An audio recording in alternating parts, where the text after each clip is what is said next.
So now let's see how we can define out brushes inside of Adobe Photoshop Elements. So you can define custom brushes inside of Photoshop as well. And to do that, I'm going to go around over here onto, let's say, for example, a regular brush and just start drawing around right here. Let me just go around and choose black color and increase out the size right here. And let me just go around and drag this out. And let's say this is what I want to be a brush. So in this case, what you can do is you can go around over here onto edit right here, and here you can see define brush is an option.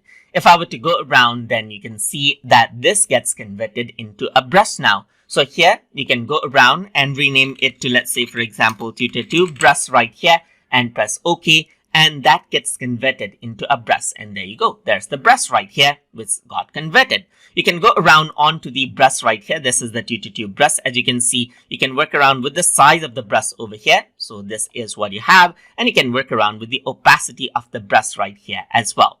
You can go around under brush settings and change around the scatter, as you can see, so that the brush is a bit more scattered.